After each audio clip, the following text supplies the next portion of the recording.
जय गुरु जी। गुरु जी के चरणों में कोटि कोटि प्रणाम। आई हुई सभी संगत को प्रणाम और आप सबका बहुत बहुत स्वागत है गुरु जी के सत्संग में।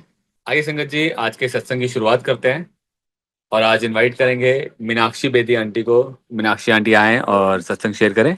जय गुरु जी। शुक्राना महाराज का, बहुत बहुत शुक्राना ये मौका देने का कि मैं अपने कुछ कर्म हल्के कर सकूं।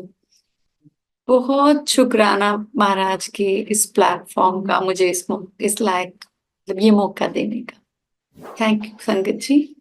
मैं thank you Vikram Soni uncle, thank you very much, thank you everybody. मैं स्ट्रेट अवे आपको पूरी स्टोरी सुना देती हूँ कि कैसे महाराज इस जन्म में हमें मिले। महाराज जी पहले डुगरी से कुछ देर चंडीगढ़ आए थे। पहले वो पंचकुला में रहे और फिर 33 सेक्टर में रहते थे, एक प्राइवेट कोठी में। और जो मेरे ससुराल का घर था वो 36 सेक्टर में था।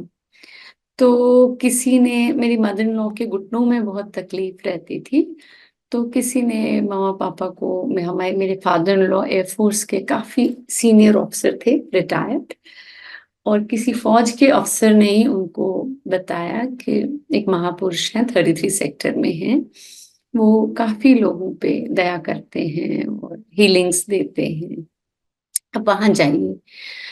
मेरे फादर इन लॉ तो बड़े कट्टर गुरसिख थे, वो गुरु ग्रंथ साहब के बड़े कट्टर फॉलोअर थे, तो उन्हें देहदारी गुरु के सामने सिर झुकाना बड़ा मुश्किल लगता था। somehow वो गए, महाराज ने उन्हें बुलाया, किसी का कर्म उनके सामने आया। बड़े भी बहुत पाठ पूजा वाले लोग थे वो लोग, सरदार लोग, बहुत गुरबानी को मानने वाले। मेरे ससुर जी के फादर मदर, बहुत पाठ होता था उनके घर में। तो शायद गुरु जी को क्या दया आई और उन्होंने उनको बुला लिया, वो चले गए महाराज के यहाँ। पापा को तो अंदर से तब भी किंतु परंतु चलता रहता था, बट मम्मा को एकदम से बहुत अच्छा लगा और वो सालों साल फिर जाते रहे महाराज जी के पास। लेकिन उन्होंने उस टाइम, मेरे फादर इन लॉ तो रिटायर्ड थे, लेकिन मेरे हस्बैंड अभी भी एयरफोर्स में सर्विंग थे और बिल्कुल जूनियर ऑफिसर थे। हमें नहीं भूला क्योंकि वो एज ऐसी थी मेरे हस्बैंड की कि मतलब वो हाई हॉर्स पे होता है ना जवानी में इंसान, कि किसी को कुछ नहीं समझना टाइप्स। तो सोचते होंगे कि इसको बोल दें कुछ और ये कुछ उल्टा पुल्टा बोल दे, वहां से हमें समझाने लगे कि तुम किस चक्रों में पड़ गए। उस टाइम में फॉल्स गुरु भी बहुत होते थे। तो मैं ये बात कर रही हूँ मिड 90s की। तो मामा पापा ने हमें कभी कुछ नहीं बताया था गुरु जी के बारे में, मेरे को और मेरे हस्बैंड को। तो कोई बेअदबी ना कर दे, कुछ अनाप शनाप बोल दे, तो बोला ही नहीं कभी भी कि हम ऐसे किसी महापुरुष के पास जाते हैं। ऐसे में क्या होता है संगत जी, मेरे हस्बैंड एयरफोर्स में ही पायलट थे, अभी भी हैं।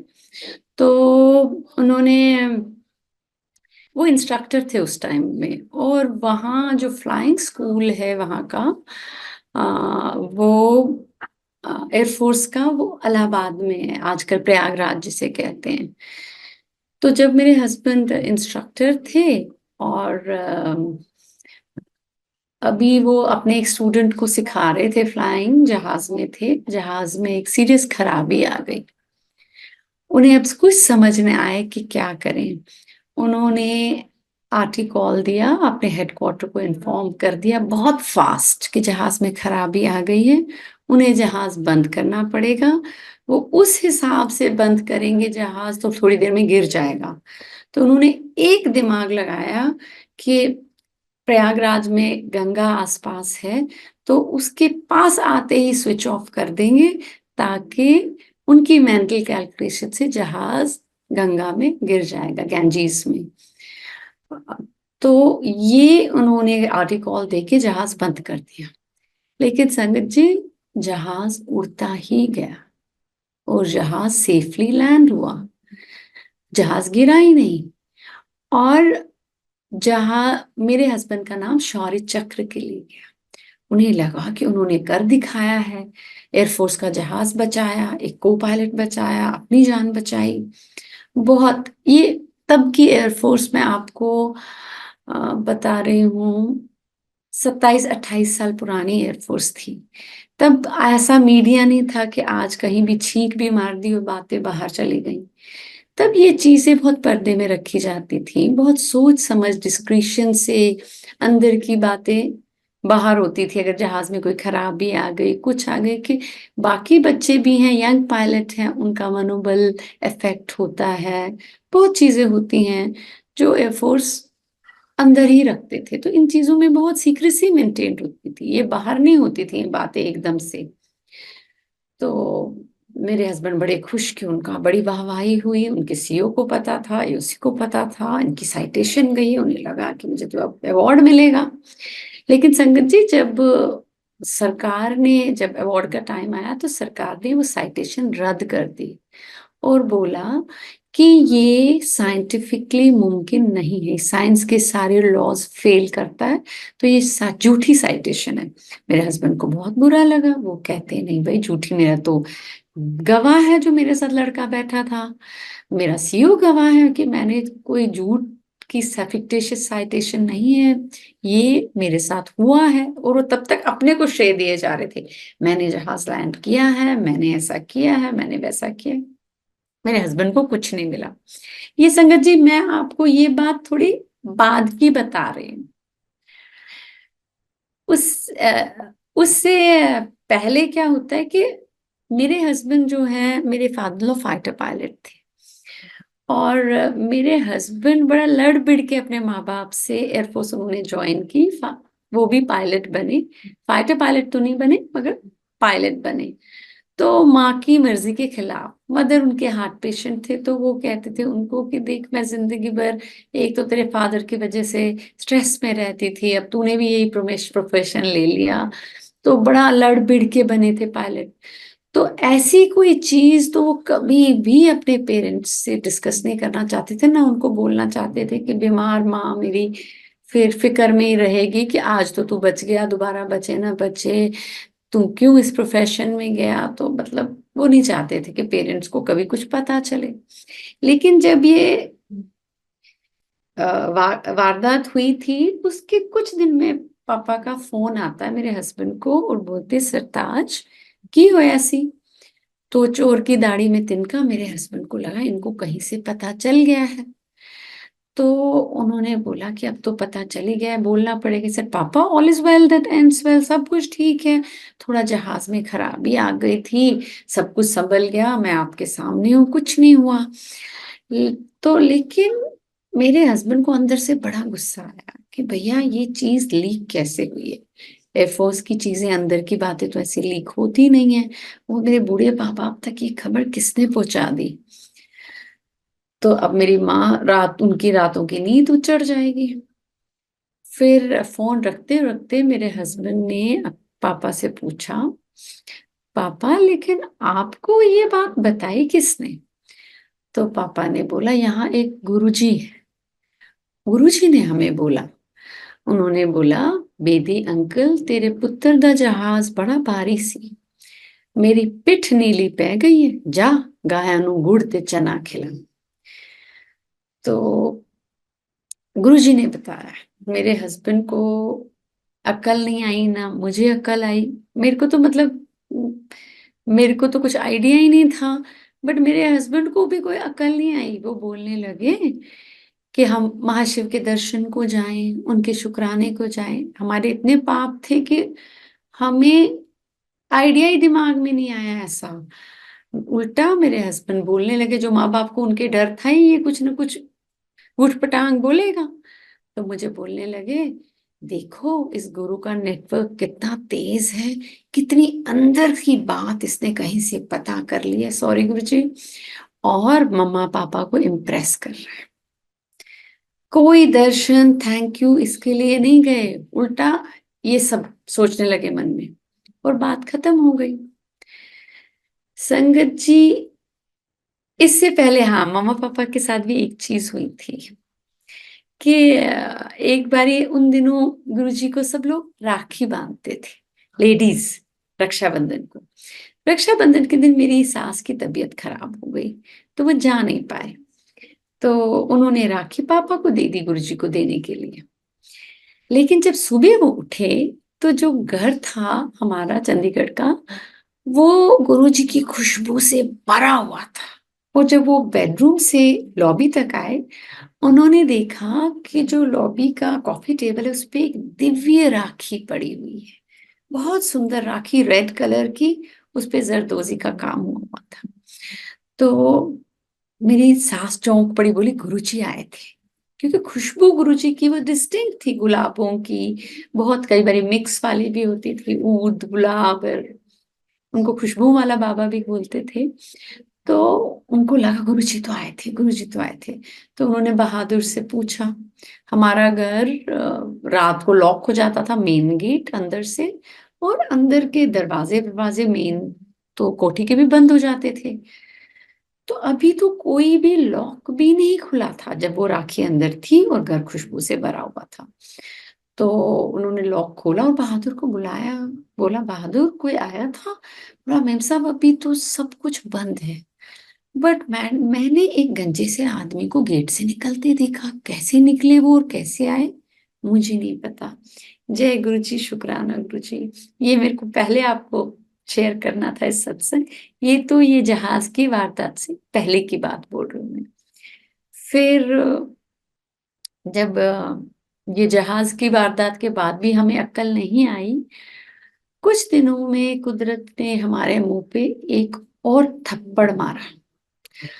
हमारी बेटी थी जिसमें मेरे हस्बैंड की ना जान बसती थी। बच्चे तो सबको अपने प्यारे होते हैं, हमें भी प्यारे हैं, सबको ही होते हैं, लेकिन ना जो मेरे हस्बैंड की उस डॉटर के लिए, हमारी फर्स्ट बॉर्न डॉटर के लिए अटैचमेंट थी, वो एक अजीब जुनूनी हद तक, पागलपन के लेवल तक की अटैचमेंट थी उनकी। अगर उन जो भी उनको फ्री टाइम मिलता था, वो सिर्फ उस बच्चे को खेलते थे, उसको निहारते रहते थे। मैं कभी कभी टाइम करती थी घड़ी पे कि खाए बिना पिए बिना वो 9 9 घंटे एट स्ट्रेच उस बच्चे से खेलते थे, उसको देखते रहते थे, हद से ज्यादा उसे प्यार करते थे। और वही बच्ची हमारी सीरियसली बीमार पड़ गई और उसकी दोनों किडनीज फेलियर में चली। उसे कुछ ऐसी बीमारी हो गई जिसमें 5% लोग जो होते हैं वो मेडिकेशन को रिस्पॉन्स नहीं देते, 95 90% बच्चे बच जाते हैं। मगर जिस ब्रैकेट में वो पढ़ती थी, वो बच्चे नहीं बचते। हमने एशिया के बेस्ट नेफ्रोलॉजिस्ट को दिखाया, हर जगह फॉरेन पेपर्स भेजे, but line of treatment same था और वो लाइन ऑफ ट्रीटमेंट उस पर नहीं चल रहा था। अब हम पीजीआई में भी बहुत देर एडमिट हुए, इस मरते हुए बच्चे को लेके हम पेरेंट्स के पास पहुंच गए प्रयागराज से, क्योंकि हमारा दिमाग बिल्कुल चलना बंद हो गया था। तो टूटे फूटे इस मरते हुए बच्चे को लेके पेरेंट्स के पास पहुंचे। फिर उधर उन्होंने भी हर दरवाजा खटखटाया, डॉक्टर्स का, हॉस्पिटल्स का, जो इस टाइम इमरजेंसी में आदमी करता है। हम पीजीआई से आए, एडमिट रहे वहां, उन्होंने भी वापस हमें उम्मीद छोड़ के, हाथ जोड़ के वापस भेज दिया कि इस बच्चे का अब टाइम अप है, कुछ नहीं हो रहा, आप इसको घर ले जाइए। उस टाइम मेरे हस्बैंड का जो जवानी का करारापन, वो अहंकार जो उनके अंदर था, वो आंसुओं के रास्ते बिल्कुल टूट के चूर चूर हो गया था। तब मामा पापा ने हमें महाराज के करिश्मे, महाराज के जलवे सुनाए। उसमें ये राखी का असल सत्संग भी सुनाया था। जब बाद में महाराज के पास मुझे वो लेके गए, तो महाराज ने मेरे सामने भी बोला मामा को, बेटी आंटी वो टेलीपैथी का सत्संग सुनाओ, कि जब तू मुझे याद कर रही थी तो मैं रखड़ी लेके कैसे तेरे पास पहुंच गया था बिना टेलीफोन के। तो वो रखड़ी वाले सत्संग को महाराज टेलीपैथी वाला सत्संग बोलते। तो महाराज के बहुत सारे सत्संग फिर जो उनके साथ बीते थे या उनके आसपास लोगों के साथ बीते थे, उन्होंने सरताज को सुनाए, मेरे हस्बैंड और मेरे को सुनाए, और बोला अभी भी तुम हिम्मत मत हारो, अभी एक वो दरवाजा बचा है जहां इम्पॉसिबल पॉसिबल है। तब तक हमारे महाराज पहुंच गए थे एम्पायर स्टेट दिल्ली। हमने वो बच्चा उठाया, कार में हम दिल्ली की तरफ निकल पड़े और एम्पायर एस्टेट पहुंचे। जब हम नीचे उतरे, फिर महाराज जी ने वाइट एक बड़ा रीगल चोला पहना था, जो मेरे महाराज के पहले दर्शन थे, और ताती वाव शब्द चल रहा था बैकग्राउंड में। दिमाग में बहुत कुछ चल रहा था, लेकिन मैं तो बड़ी अकड़ में ही आई थी कि हाय, सास बहू बेचारी की तो कभी उतनी बनती नहीं है, सास तो बेचारी बुरी ही होती है।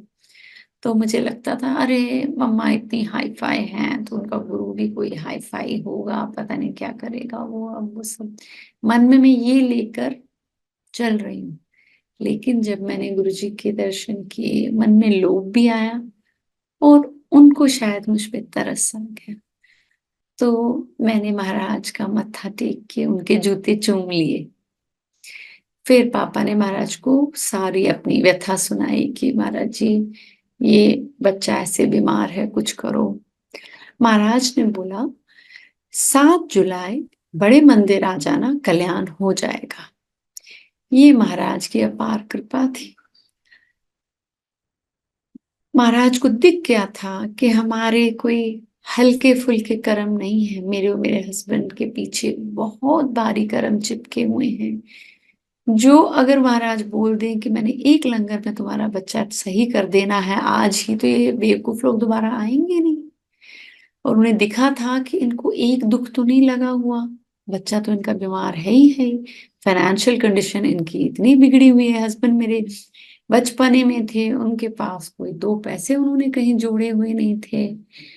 और मैं डिफरेंट कल्चरल बैकग्राउंड की थी, मैं कश्मीरी माइग्रेंट लड़की थी, वो पंजाब के स्लाइटली हाई प्रोफाइल फैमिली के लड़के थे। तो हमारी काफी टीथिंग प्रॉब्लम्स भी चल रही थी, फाइनेंशियल प्रॉब्लम्स भी चल रही थी, बच्चा भी बहुत बीमार था। आगे ही पता नहीं क्या क्या हमें देखना था, जो महाराज को हम पे तरस आ गया। और उन्होंने बोला 7 जुलाई को बड़े मंदिर आना, कल्याण हो जाएगा। सुनने में आया है कि महाराज का पहला जन्मदिन 2000 में 7 जुलाई को सेलिब्रेट हुआ था बड़े मंदिर में। और उसमें जो भिखारी, जिन भिखारियों के कल्याण हुए थे, उन भिखारियों में मैं और मेरे हस्बैंड भी थे, और मेरे इन-लॉज भी, हम सब थे। तो हम 7 जुलाई को हमें न्योता था।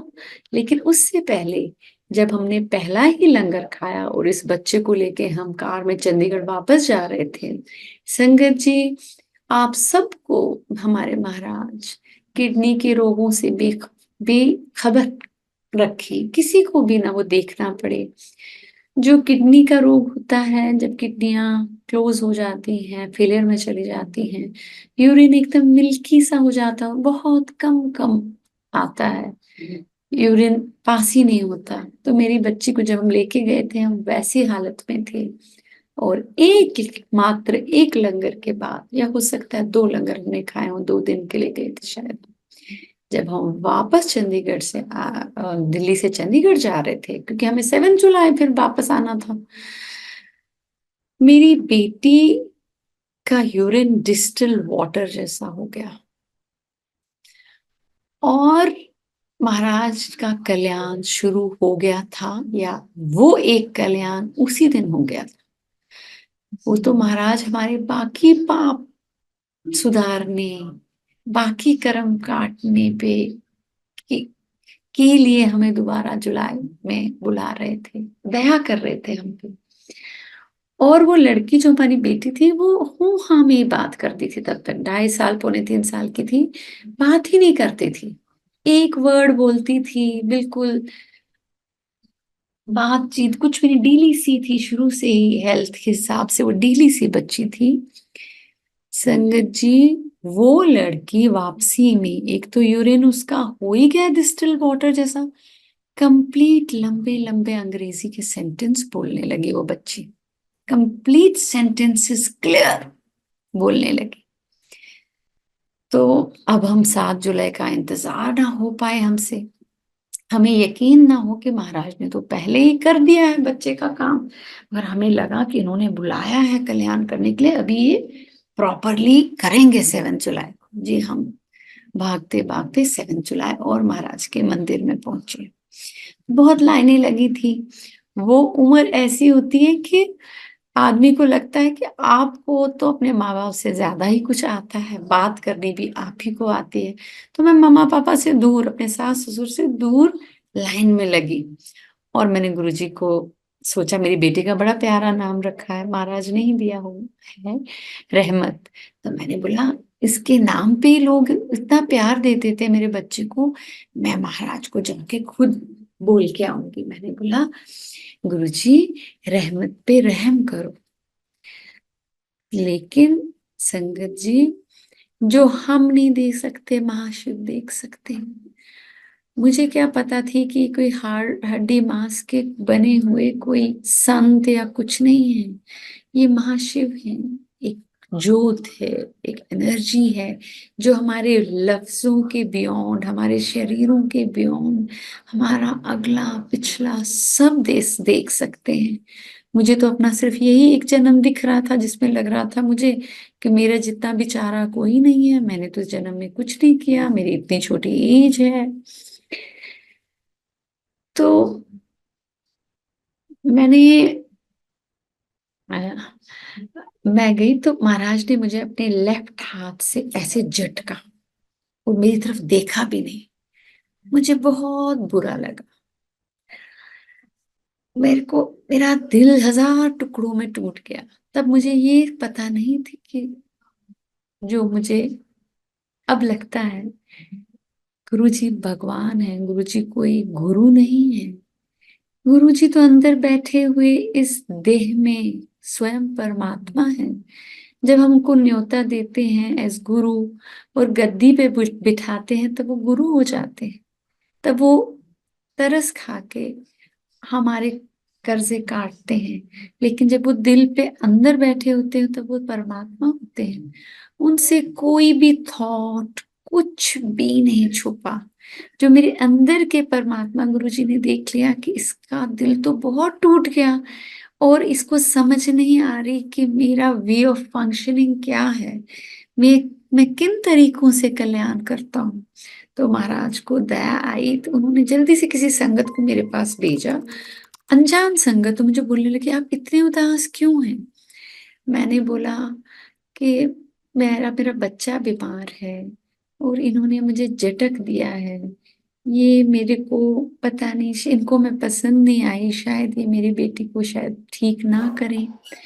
तो उन संगत ने मुझे बोला, मुझे ये पता नहीं थी संगत जी कि महाशिव जब एक आंख उठाते हैं, एक हाथ का इशारा करते हैं, तकदीरें बदल जाती हैं। सूरज उगते हैं, सूरज डूबते हैं, उनकी एक एक पलक पलक ऊपर करने और नीचे करने से मुझे ये समझ नहीं आ रहा था कि महाशिव के एक हाथ के इशारे से मेरी तकदीर बदल रहे हैं वो।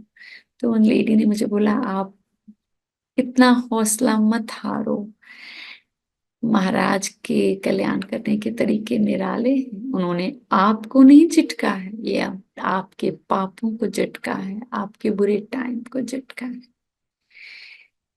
और वही सच था। उस दिन से दिन चीजें संभलने लगी। कितना शुक्राना करूं मैं महाराज का। मैं अर्ली 20s में थी, पहले मेरा सुहाग बचाया, फिर मेरी औलाद बचाई। आज मैं एक माइग्रेंट लड़की कहाँ कहाँ भटक रही होती अगर उस यंग एज में मेरे हस्बैंड को कुछ हो जाता, मेरे बच्चे को कुछ हो जाता।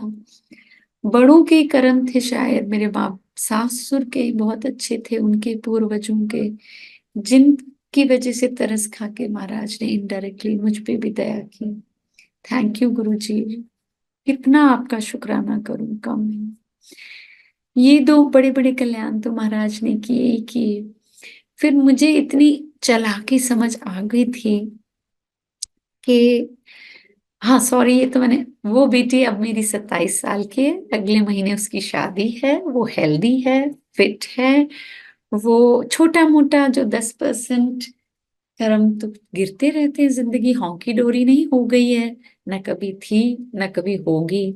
हम इस धरती पे आए हैं तो कर्म तो सिर पे बरसते ही रहेंगे, लेकिन महाराज की दयाएं भी होती रहती हैं, शुरू से हो रही हैं, और आगे भी उनकी दया के सहारे ही जिंदगी जीने लायक हो गई है और जीने लायक रहती है। वो उस लेवल तक महाराज जाने नहीं देते जहां उनकी जीव सह न सके कर्मों को।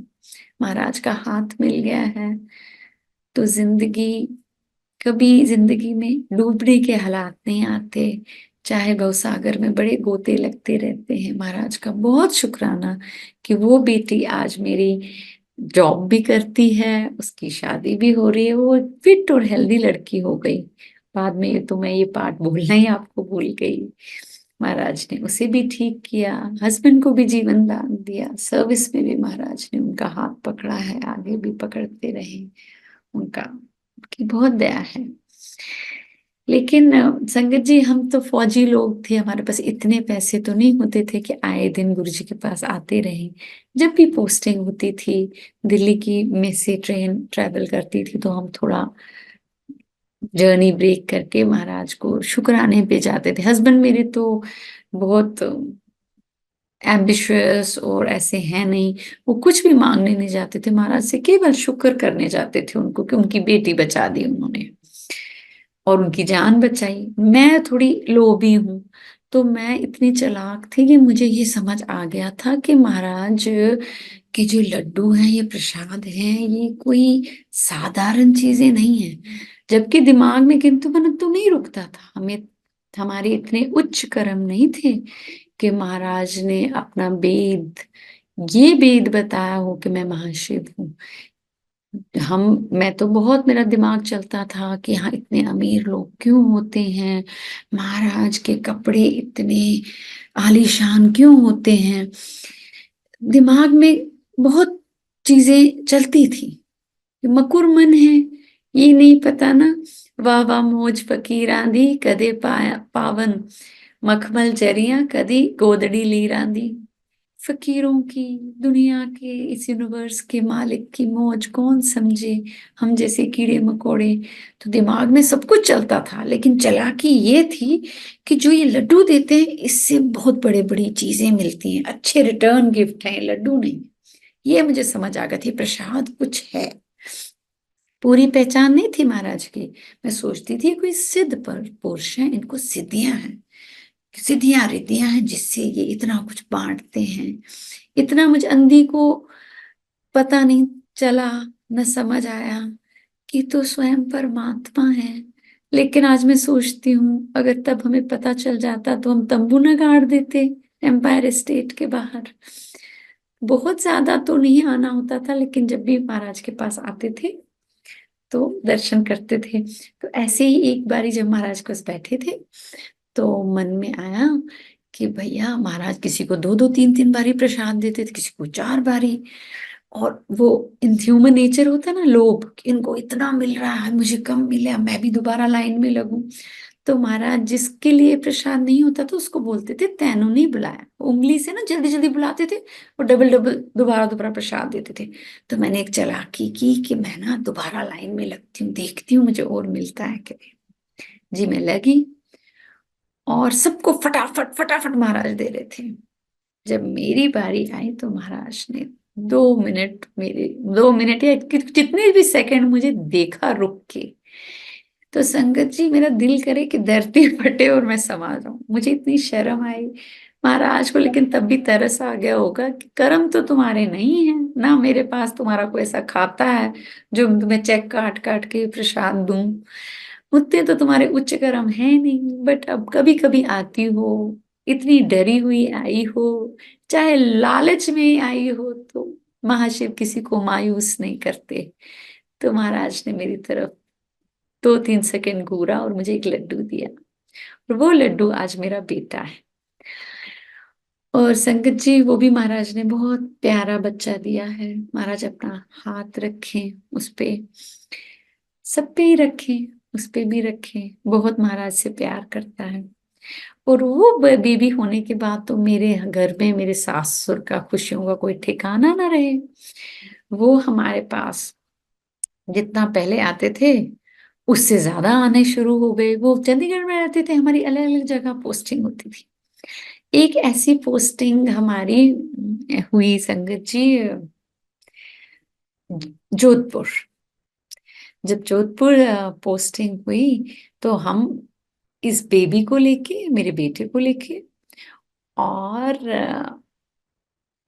मेरे इन-लॉज़ को लेके हम लोग एक दिन रात को रेस्टोरेंट गए।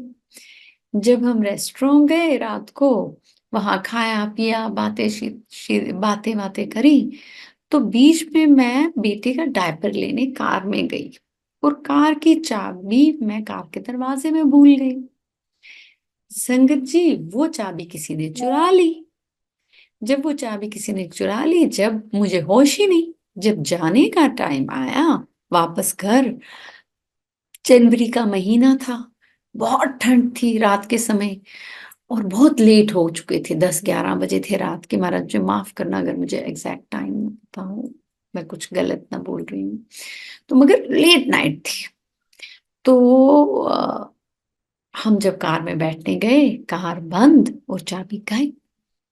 अब हम क्या करें? We were in the middle of nowhere, मतलब बहुत हाईवे पे थे कहीं, पब्लिक ट्रांसपोर्ट भी बंद हो गया था, रेस्टोरेंट, दुकानें आस-पास की बंद। अब हमें समझ नहीं आया हम क्या करें? मेरे हस्बैंड ईमानदार से फौजी अफ़सर बोलने लगे, "भाई ये चाबी किसी ने चुराई है।" और हमने अपने बच्चे के कपड़ों में 100 बारी चेक किया, दोनों बच्चों के कपड़ों में, अपने कपड़ों में। घंटा, डेढ़ घंटा तो हमें ऐसे ही वहीं लग गया कि अब करें तो करें क्या? बूढ़े माँ-बाप, छोटे-छोटे 2 बच्चे, बीवी इन द एक बियाबान जगह पे, रास्ते पे स्ट्रैंडेड। अब मेरे हस्बैंड को समझ नहीं, इतने में वहाँ पब्लिक ग्रामीण सेवा टाइप कोई चीज़ आई, उसको कौवा-कौवा कहते थे राजस्थान में। तो मेरे हस्बैंड ने मेरे इन-लॉज़ को, मुझे और बच्चों को चढ़ा दिया उस पे और बोला तुम लोग चले जाओ, मैं तो अपनी कार नहीं छोड़ के जाऊँगा। अगर मैं गया तो जिसने कार चुराई है चाबी वो तो फुर हो जाएगा कार लेके, भैया मेरे पास तो कुछ भी नहीं है, ये कार ही है। तो संगत जी कि हमने उनको उधर ही छोड़ा, हम चले गए घर, किसी तरीके से काँच-वाँच तोड़ के हम घर के अंदर घुसे। लेकिन संगत जी जो कार की डुप्लीकेट चाबी थी वो पिछली पोस्टिंग में खो गई थी, वो भी नहीं थी घर में। अब मुझे समझ ना आए कि मैं अपने हस्बैंड को कैसे हेल्प भेजूँ? कैसे हेल्प भेजूँ? कुछ समझ ना आए। तो मैं बड़ी परेशान, यहाँ से मेरी मदर इन लॉ, एक माँ, तब तो एकदम से चिड़चिड़ापन हो जाता था कि मम्मा दिमाग खा गए, लेकिन अब जब मैं अब खुद एक माँ हूँ तो माँ का प्यार समझ आता है कि उनका बच्चा था। तो बोले जाएं जनवरी दी रात, हाय मेरा मुंडा इतनी ठंड, उसके पास कोट भी नहीं है, हाय जनवरी दी रात मेरा मुंडा। उनकी वो सुई वो जनवरी की रात मेरा मुंडा पे अटक गई और मेरे को डांटने लगी कि तू ही गई थी चाबी लेके। अब मुझे भी गिल्ट हो, मैं सोचूं मम्मा का तो बेटा लगता है लेकिन मेरा भी कुछ लगता ही है। अब मेरे को भी अंदर से बड़ी परेशानी हो, हेल्पलेसनेस हो कि उनको कोई अटैक कर ले, अकेले अंधेरे में रात को वहां हैं, बाहर खड़े हैं सड़क पे, गर्म कपड़े भी नहीं। बड़े जूनियर ऑफिसर थे, शर्म भी आती थी कि सीनियर को आधी रात जगा के बोलने को कि वो ऐसे हैं। तो मेरे हस्बैंड ने अलाउ भी नहीं किया था, किसी को कुछ मत कहना, मैं चुपचाप टाइम निकाल लूंगा, सुबह तक, सुबह की सुबह देखी जाएगी, तुम मत बोलना। टिपिकल फौजी की तरह के सीनियर को अपनी प्रॉब्लम्स नहीं देनी, तो ये हमारी पर्सनल प्रॉब्लम है, फौज की भी नहीं है, तो मैं किसी को बोलने की भी इजाजत नहीं। परेशान सोचूं। फिर संगत जी मेरे हमें महाराज जी ने कुछ स्वरूप ब्लेस करे थे, मतलब उस टाइम संगत बांटती थी स्वरूप, तो हमारे पास थे कुछ, उनकी हमें वैल्यू भी नहीं पता। 2-3 एक बारी मिले थे, दूसरी बारी भी शायद 2-3 मिले थे, तो उनमें से एक लैमिनेटेड स्वरूप रखा था हमने डाइनिंग रूम में। मैंने ना उस पे मुझे ये पता चल गया था कि बातें भी ये फोटो से सुनते हैं। ये इतनी अक्ल नहीं थी मुझे कि इतनी सिद्धि हो सकती है क्या किसी को परमात्मा को छोड़ के। जिस फोटो में बात कर रही हूँ वो परमात्मा मेरे दिल में बैठा है, फोटो में भी वही सुन रहा है और दिल में भी वही सुन रहा है। बट ये जो रूप है ये हमारी मदद के लिए परमात्मा ने लिया है। ये कोई साधारण रूप नहीं है। ये परमात्मा का सबसे बड़ी वोल्टेज पे परमात्मा धरती पे आए हैं। तो इस रूप का नाम गुरु जी है, जिनकी फोटो में भी फिनोमिनल जबरदस्त शक्ति है। तो मगर मैंने सुना था लोगों की, इनकी मामा पापा ने हमें सत्संग सुनाए थे कि लोगों के हार्ट अटैक रुक गए इनकी फोटो पानी में डिप करके पीने से ही। तो मैंने उनकी फोटो पे सर मारा और बोला कुछ करो। संगत जी मैंने बस बोला कुछ करो, गुरुजी भी नहीं बोला, कुछ करो सिर मार के। और थोड़ी देर में छन करके एक चाबी के छल्ले की गिरने की आवाज आती है। मैंने सोचा मैं ना स्ट्रेस आउट हो गई हूँ, मेरे को हेल्यूसिनेट कर रही हूँ। तब भी मैंने मजाक किया गुरुजी की फोटो से और बोला गुरुजी आपने चाबी तो नहीं फेंक दी। फिर मैंने बोला मैं ना स्ट्रेस से पागल हो रही हूँ, ऐसे थोड़ी होता है कि चाबी फेंक देंगे, क्या हवा से चाबी गिरेगी। और मैं अपना काम वहां यहाँ करने लगी कुछ घर में। इतने में मेरी बेटी की रोने की आवाज आई दूसरे रूम से। तो मैं उसको चुप कराने गई कि बेटे आप क्यों रो रहे हो। वो बोलने लगी मामा, वो शिवर कर रही थी डरी हुई, बोलती है मामा हवा से चाबी का छल्ला गिरा है, जो आप ढूंढ रहे हैं घर की चाबियां कार की चाबियां और भी कोई चाबियां रही होंगी उसमें, वो देखिए वो नीचे गिरा है, वो उठा के पापा को बेच दीजिए। ये है हमारे गुरुजी। वो चाबी का छल्ला बहुत पहले तक, कुछ दिन पहले तक भी हमारे पास था, उस अब कार बदल गई है। तो महाराज ने वो चाबी हवा से फेंक दी। किस किस चीज का शुक्राना करें। अभी भी बहुत कुछ करते आ रहे हैं, कर्म गिरते रहते हैं सिर पे और महाराज अपना हाथ लगा लगा के बचा बचा के चला रहे हैं। उन्हीं के सहारे सारी सृष्टि चल रही है तो हम भी चल रहे हैं। पर परमात्मा के इस गुरु जी रूप जितना सहायक कोई मददगार और कोई रूप हो नहीं सकता, है भी नहीं। अब मैं आपको एक और सत्संग मुझे याद आ रहा है कि रिसेंटली हम, मेरे हस्बैंड ने न्यू दिल्ली कमांड किया। कुछ देर जब कमांड खत्म हुई तो हमारा जो अपॉइंटमेंट हाउस है हमें खाली करना पड़ा, हम किसी और जगह गए। उसमें एक दो सर्वेंट क्वार्टर्स थे, हम शिफ्ट हो गए और हम अब हेल्पर्स को ढूंढ रहे थे। मेरे बेटे ने कोविड में ना कुछ डॉग्स रेस्क्यू किए थे, वो डॉग्स भी हमारे साथ थे। तो लोग आ रहे थे एक सर्वेंट क्वार्टर मांगने और मैं चाह रही थी कि एक क्वार्टर में हम वो लोग रखें जो हमें इन डॉग्स को पालने में थोड़ी मदद दे दें और दूसरे में एक लेडी रखें जो हमारा किचन का काम और ऊपर का काम में मदद करे। तो इनफैक्ट मैंने कहीं एक आध जगह बात भी कर ली थी। इतने में पड़ोसियों की हेल्पर एक लेडी को लेके आती है और मुझे बोलती है मैडम आपसे एक रिक्वेस्ट है लेकिन आप ना मत करना। हम, तो मेरे को ऐसे दिल में आवाज सी आई, डर सा लगा कि क्या बोलने वाली है, लेकिन अब मैं ना नहीं बोलूंगी। दिस इज जिस हिसाब से उस लेडी ने मुझे रिक्वेस्ट की, उन उसने मुझे बोला जो वो दूसरी लेडी को लेके आई है कि आप अपना क्वार्टर इन्हें दे दीजिए, इनके तीन अपाहिज बच्चे हैं।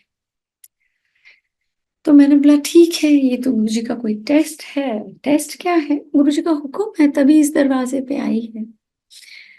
तो मैंने उनको हाँ कर दी कि आप क्वार्टर ले लीजिए। दो मुझे दिक्कत हो रही थी कि हम बड़े कंफर्टेबल से घर से आए थे और एक क्वार्टर तो डेडिकेट हो गया डॉग्स में, अब एक की उम्मीद थी जिसमें हमने ये लेडी रख ली। तो हमारे घर के काम कौन करेगा, इसके तो पहले ही खुद बेचारी के बच्चे ऐसे हैं। लेकिन कोई भी चीज कोइंसिडेंस नहीं होती और पता नहीं महाराज किस रूप में कब दरवाजे पे आ जाते हैं, तो मैंने हाँ कर दी। संकट जी, इससे पहले का सत्संग ये है कि वो लेडी के हस्बैंड मेंटली इम्बैलेंस हो गए थे, उनके 4 बेटे थे। चौथे बच्चे को भी वही बीमारी थी जो उन 3 बच्चों को थी, मसल एट्रोफी। तो वो वेजिटेबल स्टेज पे बेचारे अब बेड पे टोटली उस पे निर्भर हो गए थे। वो सर्वेंट क्वार्टरों में रह रहे के अपना गुजारा कर रही थी, लेकिन अब जब इतने बच्चे अपाहिज हो गए थे तो उन्हें अब कोई सर्वेंट क्वार्टर नहीं दे रहा था। तो बेचारी किराए पे रह रही थी, अब किराया भी नहीं दे पा रही थी, तो बहुत दिनों से कर्जा जमा हो गया था, तो उनको उधर से भी शंट कर दिया गया था। किराए वाली लेडी ने बोला कि अब भैया मेरा घर खाली करो, भी कोई गरीब औरत रही होगी, तुम किराया भी नहीं दे पा रहे हो, हस्बैंड तुम्हारे का ये हाल है, और बच्चे भी बीमार है, तुम काम पे भी नहीं जा पाती, तो भैया मेरा घर खाली कर दो। वो लेडी बेचारी किसी कूड़ेदान कोई एरिया ढूंढ रही थी कहीं नांगल में, कि वहां वो मैट्रेस डाल के इन अपाहिज बच्चों को रख देगी, अब होमलेस। इतने में उसकी मम्मी आई और उसकी माँ ने बोला कि देखो बेटा, कहीं कोई फंक्शन है, उनको हेल्प चाहिए, वो 1500 रुपये देंगे, हम दोनों माँ बेटी 750 बांट लेंगे। तब तो वो इतनी हताश हो चुकी थी, और उसका वो इम्बैलेंस हस्बैंड बोलने लगा नहीं ये नहीं जाएगी। बट समहाउ उसकी माँ जबरदस्ती उसको लेके गई। अभी ये लोग घर खाली करने का सोच ही रहे थे, तो वो सोचा कि एक दिन पहले जाके चलो 1500 मिल जाएंगे, वो ले आएंगे। ये गए, इन्हें पता नहीं था कि उस घर में गुरुजी का सत्संग होने वाला था, हो रहा था, मतलब इसी सिलसिले में उनको हायर किया गया था कि बर्तन शर्तन धो लेंगे, सेवा कर लेंगे, थोड़ी मदद करेंगे लंगर बनाने में। उस लेडी को समझ नहीं आया, उसने बोला कि मैंने सोचा कि कोई गुरु आएंगे, यहाँ तो कोई आया ही नहीं। और वो गद्दी पे नमस्कार करने भी नहीं गई, क्योंकि उसे भगवान से बहुत गिला हो गया था। भगवान से बहुत वो एक चिढ़ हो गई थी कि मेरे 3 बच्चे अपाहिज कर दिए, चौथे को भी वो बीमारी है, वो भी बेचारा कभी भी गिर सकता है। तो भगवान से बहुत नाराज थी, वो किसी गुरु देवी देवता मंदिर कहीं नहीं जाती थी, ना सिर झुकाती थी। तो इन्होंने इसे बोला कि लंगर खा लो, उसने हार्डली आधी रोटी खाई, लंगर भी नहीं खाया, प्रसाद भी नहीं लिया, अपने पैसे ले लिए। सेवा खत्म होने के बाद ऊपर दरबार में मत्था टेकने गई नहीं थी, ये सेम लेडी जिसके 3 बच्चे अपाहिज थे। लेकिन बस वो रसगुल्ले उसे बड़े पसंद है, प्रसाद के थोड़े रसगुल्ले घर ले गई अपने बच्चों के लिए, और उन्हें जाते जाते उसे एक गुरुजी का ब्रेसलेट दिया। उसे ये पता नहीं थी कि उस छोटे से स्वरूप से कैसे हेल्प आने वाली है। 2 दिन पहले उसके घर महाराज का स्वरूप पहुंच गया, महाराज का थोड़ा सा प्रसाद उसके मुंह लग गया था। संगत जी, इतने में ही मेरे पड़ोस की मेड ने उसे फोन किया और बोला कि यहाँ कोई मैडम लोग आए हैं जिन जो कुत्ते रेस्क्यू करते हैं, अगर वो कुत्ते रेस्क्यू करते हैं तो आप तो इंसान हैं, आपको भी शायद वो क्वार्टर में रख लें, आप इधर आओ। तो फिर वो लेडी मेरे दरवाजे पे आई, और उस पड़ोस की मेड का भला हो, उसने बोला कि मैडम आप एक फेवर कर दीजिए, अब नो नहीं कहेंगे, आप इनको अपने क्वार्टर में जगह देंगे। तो वो मैं नहीं थी, वो महाराज थे, महाराज का प्रसाद था, महाराज का स्वरूप था, जो ब्रेसलेट के रूप में उसकी हेल्प के लिए पहुंच गया था, उस पे तरस खा के। तो उसे वो फोन आया, तब वो हमारे दरवाजे पे आई, तब महाराज ने थॉट मुझे डाला कि आपको इसको अपने क्वार्टर में रखना है। अब संगत जी क्या होता है कि अभी हम 1 जुलाई को शिफ्ट हो गए थे, 7th को महाराज का बर्थडे था, और हमारी हस्बैंड वाइफ की कोई डिटेलिंग हो गई थी, कोई फॉरेन डिग्नेटरी आए थे, हम दोनों वहां गए। मैंने अपने हस्बैंड को बोला, बेटे को बोला कि बेटा तू ही कोई भोग चढ़ा देना महाराज को, थोड़ा कड़ा प्रसाद बना के, आज उनका बर्थडे है। और स्वरूप रख दिया गद्दी पे। जब ये हेल्पर आई तो इसने वो देखा, वो बोले ये कौन है, तो बोले ये हमारे गुरु हैं। मैं किसी गुरु को नहीं मानती, आपको चाहिए? मेरे पास इनका ब्रेसलेट का एक लॉकेट है, मैंने फेंक के रखा है, मैं नहीं पहनती। तो मैंने बोला कहाँ फेंका है तुमने? कहीं फेंका होगा घर में। वो मेरे को खुश करने के लिए वो लॉकेट लेके आई। मेरे को तो लगा मुझे खजाना मिल गया, लेकिन मेरे मन में गिल्ट हुआ कि मैं कैसे रख लूं ये, इसे पता ही नहीं है कि ये एक लॉकेट नहीं है। ये किन का स्वरूप है जिससे इतनी मदद इसकी हो सकती है? तो मैंने बोला हाँ मैं ये रॉकेट रख लूंगी, तुम मत पहनो मत फेंको, जो लॉकेट लगा हुआ था ब्रेसलेट में, मगर तुम ना एक स्वरूप ले जाओ, इनका रखोगे घर में? मैडम मैं तो नहीं रखती। अच्छा आप दे दो, मैं रख लूंगी। मैंने बोला अगर आप वो रखोगे तभी मैं आपका ये लॉकेट लूंगी। मैंने एक लैमिनेटेड स्वरूप इनको महाराज का दे दिया। इन्होंने, इसने, मैं घर चेक तो नहीं करने गई, कहीं रख दिया होगा घर में।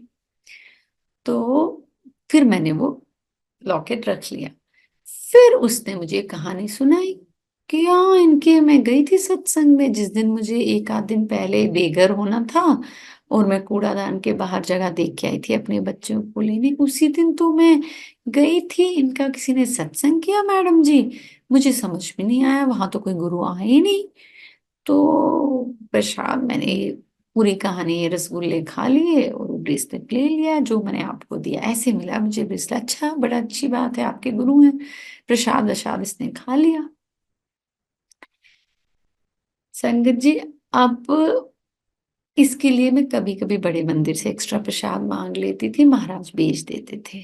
सत्संगों में भी इसके लिए महाराज भेजते थे, जो बड़े सत्संग लोग कराते हैं।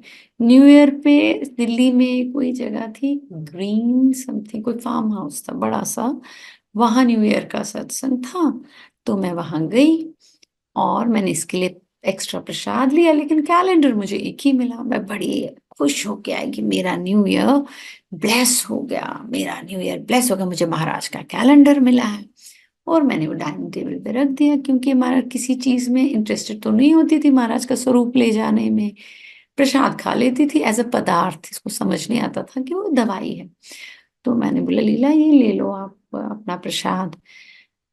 सुबह तो डाइनिंग टेबल पे कैलेंडर पड़ा था, समहाउ ये लेडी मुझे बोलने लगी कि मैडम मैं ये कैलेंडर ले लूं क्या? मेरा तो चेहरा ही उतर गया। मैंने बोला महाराज ने मेरा ब्लेस किया था न्यू ईयर, लोभ हो जाता है इन चीजों का हमें ना। तो मेरा तो, मैं तो हुई बहुत छोटी सी, तो सोच भी मेरी उतनी बड़ी नहीं है। तो मुझे लगा कि हाय महाराज ने मेरे को इस कैलेंडर के रूप में ब्लेस किया था, इसको कुछ और नहीं चाहिए था, यही चाहिए था। लेकिन फिर मुझे लगा ये हुक्म ही होगा कि ये लेडी मुझे ये मांग रही है, तो मैंने बोला लीला आप ले जाओ। उसने, महाराज ने उसके साथ क्या ट्रिक खेली, वो कैलेंडर समझ के ले गई कि उसको एज कैलेंडर काम आएगा डेटे वेटे रखने पे, उसने वो अपने घर में फाइनली एज कैलेंडर टांग दिया। फिर महाराज ने उसे अपना जलवा दिखाया। उसका पति जो मेंटली थोड़ा इम्बैलेंस था, मार पिटाई, ये तोड़ना वो तोड़ना, आए दिन कलेश करना, वो रात को सोया, ये एक दो दिन उसने इस कैलेंडर की तरफ देखा होगा और ये रात को सोया। जब वो सुबह उठा, वो बंदा जो अंडे मीट शराब ये सब का इतना शौकीन आदमी, वो उठा तो वो एक डिफरेंट आदमी उठ गया और अपने बच्चों और बीवी को बोलने लगा हंसो मत, जो ये कैलेंडर में है ना, ये है, ये हकीकत में है, ये रात को आए और इन्होंने मुझे बचाया। उसने कहा कि उसके सपने में बहुत कोई दुष्ट आत्माएं, ईवल से उसका पीछा कर रहे थे और वो आगे आगे दौड़ रहा था।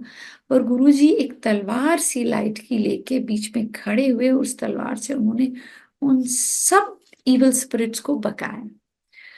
और आप बिलीव नहीं करेंगे, जिस इस स्वप्न दर्शन के बाद जब वो आदमी उस दिन उठा, उस दिन के बाद उसने लहसुन, प्याज, नॉनवेज तो दूर की चीज सब कुछ छोड़ दिया, गुटखा छोड़ दिया, शराब छोड़ दी, बीड़ी छोड़ दी।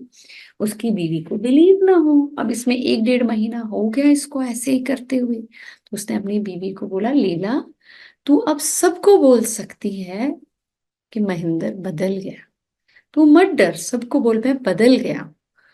और वो आदमी संगत जी साधु बन गया। साधु इन द सेंस वो दिन भर पाठ पूजा सत्संग यही सब हरिओम हरिओम और करने लगा। और उसने सबसे माफिया मांगी, अपनी माँ को बुलाया, बोला मैं तुझे बड़ी दुख दी है, मैं तुझे पालूंगा। बीवी से माफिया मांगी। वो दोबारा से अच्छी तरह, बड़ा अच्छा ट्रेन ड्राइवर था, कमाने लगा, टूर्स पे जाने लगा, अपनी बीवी को पैसे देने लगा। लेकिन संगत जी, हमें जो दिखता है, हमें पूरी पिक्चर तो दिखती नहीं है। कुछ दिनों में ऐसे ही करते करते, पाठ करते करते उसके चेस्ट में हल्का सा पेन फील हुआ और वो हॉस्पिटल तक ही चला और हरिओम करके उसने प्राण त्याग दिया। अब आप इसको कैसे इंटरप्रेट करेंगे? उस लीला को बहुत गुस्सा आया कि गुरुजी को अगर इसको लेके जाना था तो फिर इसको अच्छा बनाया ही क्यों? संगत जी, उनकी फैमिली में कोई नहीं बचता था।